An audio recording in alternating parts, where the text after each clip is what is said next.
So you got an idea. ठीक है? ये मुझे कुछ बाल और कलर वाला निकालना, मैं सिर्फ बोल रही हूँ कि ये इतना तो कलर होता है, at least we know blonde and black, इतना याद रखो. और the best example to remember is this eye colour.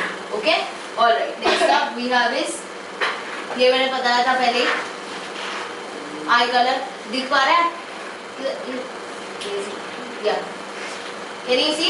These are the two alleles located on the same location onto the homologous pair of genes. Homologous pair of chromosomes. Okay, this is coding for which color? Maybe blue. This is coding for brown. ये दोनों pairs में से the one that is dominant will express itself. Okay, this one is again coding. This is again a gene. Gene के ये दोनों alleles है. ठीक है? ये तुमको समझ रहा है क्या? ये क्रोमोसोम है. क्रोमोसोम का ये एक की बात कर रही हूँ. ये दो है ना? दो दिख रहा है कि नहीं दिख रहा है? हाँ. ठीक है? अभी ये अगर दो है, this is one chromosome, this little segment is a gene. ठीक है? Because it is a pair and these both are genes, we call them as alleles of the gene. ठीक है? Alright. One on the same. ये fur का है, ये nail का है, ऐसे बहुत सारे genes हैं अपने अंदर. कोई आई कलर करता है, कोई हेयर स्टाइल. अरे हेयर सोचो. अलग-अलग जगह पर आप तो नहीं. Listen, this blue वाला and green वाला are called as allele of the same gene. If I take this blue and if I take this yellow, they both are genes but not alleles. समझ आया? ठीक है? You are wise but you are not clever. ऐसा नहीं है. You can be wise. ये हो गया. ये पे माउंट. अभी है तुम्हारे पास दो चीज, जीनोटाइप, फिनोटाइप. तुम्हारे अंदर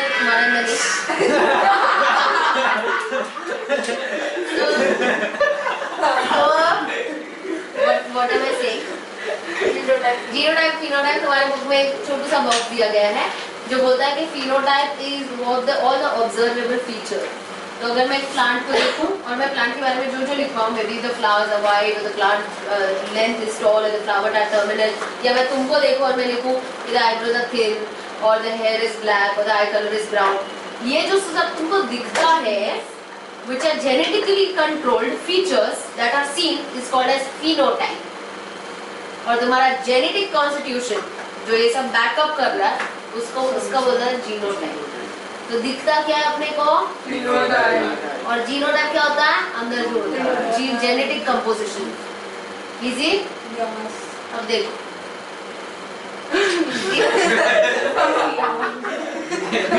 just look at the hair. Okay. एक और है लीना. Red hair. अरे बड़े है उससे. ओके, ठीक है. जो जिस पे कॉन्सेंट्रेट करना उस पे करोगे. We have genotype versus phenotype. Look at this.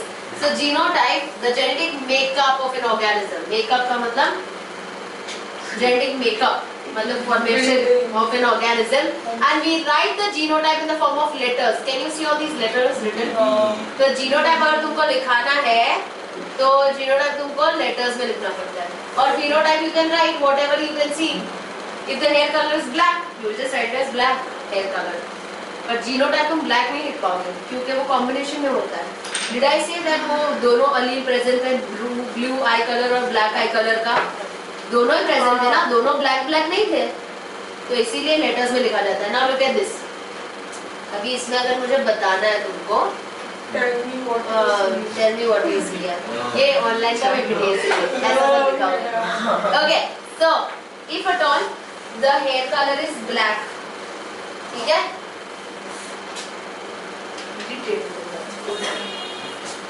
Okay, look at this. Hair color. We're talking about hair color. One is black and the other is blonde, maybe, or brown, whatever. Okay. So, इसको अगर हमको लिखना है phenotype में, तो phenotype में तो हम ऐसा ही लिख सकते हैं ना, because it seems black or it seems blonde, whatever. But for genotype, we have to write it like this. अगर black hair color is dominant, मतलब पूरी प्रजाति में, पूरे पॉपुलेशन में अगर हम देखने जाएं, and everybody has majority has black color है, so this becomes dominant, this becomes recessive. तो इसको हम कैसे लिखते हैं? For this you have to write two letters capital. If something is dominant, you have to write it in capital. The same letter you have to write in small if at all you are talking about a recessive gene or recessive allele. Will it be like happening from the overall population or only mother? No, we know dominant कौन सा होता है, recessive कौन सा होता है. तो आगे जाके तुम जब sums करोगे तो उसमें तुमको लिखा होगा. इसमें monohybrid cross और ये सब आएगा. Sum मतलब easy है. Sum as a name. Can you see that BB written over there? Okay? तो ये हो गया, इस तरह से लिख लेना. Okay? Keep your mouth shut. I can listen to what you say. Okay? My ears are ना एकदम sharp. The sharpest sense I have is my ears. Keep your mouth shut. Here only sitting. Listen.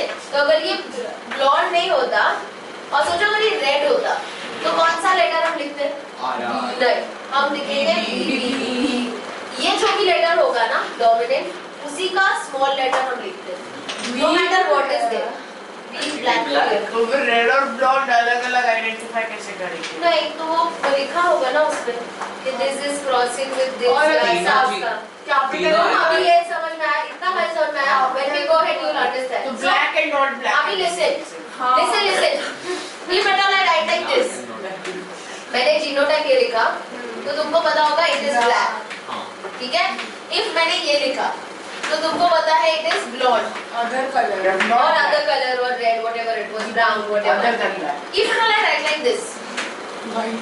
दोनों black ही है, black है but दूसरा इसका मतलब can you see this pair? Yes. It has one dominant, one recessive. So there is a rule that if there is one dominant, it will be expressing itself. So genotype इसका अगर ये है organism का, genotype ये है तो उसका phenotype होगा black hair color. The one that is dominant will show up. दोनों छोटे p का मतलब ब्लॉन्ड या अदर देन ब्लैक. अच्छा इसका मतलब recessive character होगा. ठीक है? अभी सुनो, जैसे कि if I talk about myself, my eye color is brown. But we never know. Phenotypically it's brown. You can see my eye color is brown. But genotypically I might have a gene or an allele for brown eye color and I might have the other allele for blue color. But क्योंकि वो blue recessive है और brown dominant है, इसीलिए मेरा eye color जो तुमको दिखता है that is brown. तो मेरे कहने का मतलब ये है कि phenotype चाहे जो भी दिखता है, it is the genotype that decides. तो आपके बच्चे अगर आपके पास मेरे बच्चे नहीं फॉर एग्जांपल ऐसा आपके बच्चे को हो सकता है ब्लू कलर अगर उसमें डोमिनेट रहेगा हाइपोथेटिकली. वो मैम के हस्बैंड. हाँ अभी मैं कुछ बोलती थी but so to frame it sophistically the other parent should have that color और मेरे अंदर वो रिसेसिव होना चाहिए तब जाके ब्यूटीफुल बच्चा पैदा हो सकता है. तो क्रिंज कर दिया बोलता है. इतना तो मैं नहीं सोच रही, इतना तुम सोच रहे और तुमको मैं ही मुझे एग्जांपल फर्स्ट पर्सन क्योंकि माय एग्जांपल ओनली टीचर को पूछ लिया तुम्हारा आप अपना एग्जांपल दे रहे. अच्छा इसलिए मैंने रंग आई कलर का एग्जांपल देख दिया. अनीश का एग्जांपल दिया था. Listen, come back to this, my dearies. Listen. Can you see these letters? अब ये letters तो ऐसे लिख दिए और मुझे पता नहीं है क्यों लिखा है मैंने ऐसा. क्योंकि वो रेड कलर का क्या है? Colour of the ostrich. Maybe whatever it is. But you get the point. yes ठीक है? अभी मेरे point बोलने का मतलब ये है कि if at all it was this, it is red in color. ठीक है? ये वाला recessive है. Can you see it is written as recessive? ये blue है. Now there is combination of both of these alleles, but still it is red in phenotype. Okay? Now look at these words. Can you see this? It is both of them are capital, both of them are same. This condition is called as homozygous. तो फिर ज़्यादा यही है. हाँ. दोनों letter capital है, दोनों letter same है तो होमोजाइगस होगा. नहीं सर है क्या? मेरा सर दुख रहा है. दोनों कैपिटल है या फिर दोनों स्मॉल है तो तुम है ना अभी शादी मत करवाओ. तुम एक जन का देखो. I am talking about a single organism. Why are you marrying people? Listen to this. नहीं बेटा सुनो मेरी बात सुनो. If I am talking about one organism, this is the genotype of one organism, and this is the phenotype of the same organism. I'm sorry. If you look at this, can you see both of the letters are capital and both are same? This condition is called as homozygous condition. और ये क्योंकि dominant trait है, तो हम इसको बोलते हैं homozygous dominant. Can you look at this? This is also same letters but small. तो ये recessive हुआ और किस टाइप का हुआ? Homozygous recessive. Now we come to the mixing thing. If at all both of these alleles are present, one is dominant, one is recessive, तो इसको बोला जाता है heterozygous. The word hetero means different, homo means same. Zygous. Zygous relates to zygote. Okay? So hetero and homo. इसको heterozygous dominant नहीं बोला जाता क्योंकि we have understood that in the heterozygous condition it is a dominant which expresses. पहले dominant लिखना है फिर इसको. Okay? कुछ नहीं लिखना है. अरे जो होगा वो लिखना है बेबी. मुझे जीनोटाइप उस पर हम लोग आते हैं वापस. तुमको सिर्फ इतना समझा कि heterozygous किसको बोलेंगे, homozygous किसको बोलेंगे. Okay? Yeah, tell me. Okay. This is the pedigree. I don't know if I've taught you this or no. Taught? Pedigree तुमको दिखता है ये क्या लिखा है? If at all तुमको pedigree analysis में सिर्फ इतना हाँ पता है मैंने बोला था तुम्हारा कुछ Unisys tube का है सर फिर आप circle. Yeah. Okay. Listen. Here this is a pedigree chart. Okay. This pedigree chart में तुमको ये बताना चाहिए the squares resemble male. The squares resemble a male and the circles resemble a female. If at all it is a solid square or solid circle that resembles the presence of a particular trait that we are tracing back. And pedigree analysis will show you generations over here. ठीक है? तो ये तुम देख पा रहे हो ये एक mother है ये एक father है. दिख रहा है? Mother और father इनके कितने बच्चे हैं? 4 बच्चे. बच्चे मतलब you have 2 daughters and 2 sons. भाई बहनों ने शादी की.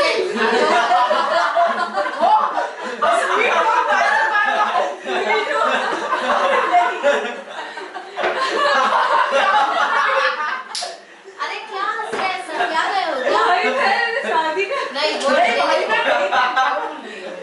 पीछे का भाई बहन ने पीछे को रेंट वाली लोग दो लोग के सब भाई बहन इनकी हैं. फैमिली में शादी हो गई. अब इसलिए यही लेफ्ट वाला.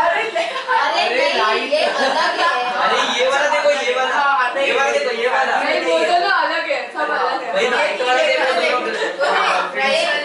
calm down I will trace it for you listen ये है एक father ये है एक mother ठीक है इनके बच्चे कितने ये देखो ये trace the line properly there is one son this is second son and one daughter there is no line over here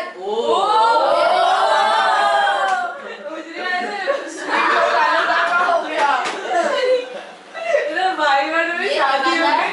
तुम्हारा दिमाग कितना खराब है इसको सुनो now that is the reason I said trace it back सोचो तुम genetic counselling किए okay listen come on everyone so there is one daughter there is one son and this is the other son okay this son has married a woman daughter in law. okay ये daughter in law है ये लोग की अब ये daughter in law ये son इनके कितने बच्चे देखो one son and one daughter okay इसका शादी नहीं हुआ अब तक इसका शादी हुआ है इसके साथ ओके तो ये इसकी वाइफ है ठीक है अब ये वाइफ के मम्मी डैडी है ठीक है so relative हाँ जी okay coming back to this can you see this couple has how many offspring 2 daughter and 1 son ठीक है इसकी अब तक शादी नहीं हुई है इसकी शादी हो गई है इसके साथ so you can see this is their son who has got a wife and they have 2 offspring one is son and one daughter so if now you look at this they are showing up one particular trait that is present so if this trait is left hand. left-handedness or if the trait is काहे उसकी सी तरह so any so easily लिखा it shows a certain trait so if now we talk about a blood positive बोल रही हूँ RH positive negative blood group so if at all I have to trace back किसका blood group O negative है for example इसका है वो नया रहता है ना. ठीक है फिर ये जनरेशन में इसका है और ये जनरेशन में ये इसको और इसको अंकल जी ठीक है हाँ जी ये तुमको नहीं बोलना था ठीक है but can you see ये these are 2 different families that we talking about and you can see how it is traveling up और क्या probabilities है Now they are one ठीक है family. alright can you see that they both were having this couple, mother and father, both were having that particular trait, whatever that trait is, and can you see that both of the offspring have got that trait? Yes. Okay, so this basically tells you about the probability. जब मैं ऐसा बोलती हूँ वो genetic तो मेरे पास counseling में नहीं है, but उसका एक बच्ची को Mutation. है। म्यूटेशन नहीं, वो रिसेसिव होगा इसीलिए आ गया। नहीं, उसका अरे क्योंकि दादी के पास तो था बीच ना, वाली। बीच वाले दादी और वो दादी और नहीं, ये वाला। नाना के पास था ना। नहीं वो देखो सेंटर के दो कपल। ये वाला। हाँ, तो दादी और नाना के पास है ना। इसके पास नहीं हाँ है। वो अच्छा, you're talking about this, my dear. yes. यहाँ so see ये है ना, तो ये इनके पास नहीं था, इनके पास होगा भी वो रिसेसिव स्टेज में, बट यहाँ वो डोमिनेंट में दिखता है। अच्छा, उसके नाना से आया वो- होगा। वो- नाना और दादी। नाना और दादी। Can you see this? नाना और Give me a moment. Okay, again a pedigree chart that talks about one particular thing. This is talking about a genetic disease. यहाँ पे लिखा हुआ है. What when people have What? children? What? ये क्या है? अभी- Father और mother के अभी लिखो। दोनों। Why do you get so much excited? Listen, वो pedigree chart है, वो कोई ऐसा serial नहीं चल रहा कि तब gossip मार रहे हो. Can you see that there is a mother's family and this is a father's family? ठीक है? अब हम इसके मैम एक सेकंड एक सवाल है। ये देखो ये से स्क्वायर में से छोटे डॉट्स है ये पूरा स्क्वायर का भर दिया गया है। मैं बोलती हूँ, रुक जाओ। ओके, हम किसकी बात कर रहे हैं मैं पहले दिखा दूँ, नहीं तो तुम कुछ एक कहानी बनाओगे। We are talking about this couple. The second generation में we are talking about this couple. Yes. Okay, wherein this is a female, this is a male. ठीक है? Now this female has her parents over here, and this male has the family or the parents over here. ये समझ आ रहा है? ठीक है? इसके दो भाई हैं और ये इसकी बीवी है, ठीक है? Look at this. This couple has 3 offsprings. Out of these 3 offsprings, there are 2 sons and 1 daughter. If you can see, if this child had genetic disease, we can trace whom it came from by completing the pedigree analysis. So if at all there is a genetic disease that is found in this particular son, तो हम सिर्फ उसको trace कर रहे हैं. तो ये trace करने के लिए ये लोग ने ऐसे डॉट्स लगाए हैं, तुमको समझाने के लिए, ताकि तुमको समझे. We can also shade it up. उन लोग के पास भी था मतलब हाँ, तो अगर मुझे This is देखना the है, father and that is the mother, like जो second row में है। हाँ बेबी, ओह, मुझे लगा कि भाई मैं वापस से ना लिखा है अलग-अलग father Okay. Mothers family now I was always talking about how we are calculating the probability. तो probability हम Punnett square से करते हैं. This is called as a Punnett square. This checkerboard that you see, इसको checkerboard भी बोला जाता था, या mostly it's called as Punnett square. So Punnett square में हम crossing over दिखाते हैं. Okay, अभी crossing over किसका होगा? Did you see this when I was talking about? तो ऐसा कोई भी हम कैरेक्टर ले सकते हैं और वो कैरेक्टर को हम क्रॉसिंग ओवर करवा सकते हैं ताकि हमको प्रोबेबिलिटी पता चले. It looks exactly like this. And I'm always using the word probability because I cannot surely say कि ऐसे ही होगा. ठीक है? अब मैं just probability बता पाऊंगी. अब let's have a look. So if at all we are talking about this, ठीक है? तो इसको हम fill करते हैं. देखो. I'm talking about male and here it is female. तो हम यहाँ लिखना पड़ेगा हमको. यहाँ पे हम लिखेंगे बाहर x and y and here it is written as x and x. I'm just tracing it. ठीक है? Now to understand this, if I to fill this particular square, we'll write this and this over here. So क्या आएगा? XX For this I have to write XY. ये और ये. XX X. XY तो ये मैंने क्या किया? This is the probability of having offspring, the gender or the sex of the offspring. half। So there is 50-50% chance. हाँ, pointers और दोनों है तो मैंने पता बोला था कि the sperm cell में either contain X chromosome or Y chromosome. But the egg cell always contains X chromosome. So if at all a sperm cell which contains X chromosome is fertilizing the egg cell, तो वो क्या हो जाएगा? Female अगर वो XX. X है तो XX तो बच्ची क्या है? Female offspring. Okay? And if at all it is Y, then XY male. So there's 50-50% chance. There is no such hard and fast rule that if at all there's first pregnancy it should be male, then the second pregnancy it is a girl child, then again third pregnancy it is a male child. ऐसा कुछ नहीं होता. It's a 50% chance randomness. This is the probability that we have. This is the simplest example that I've put across.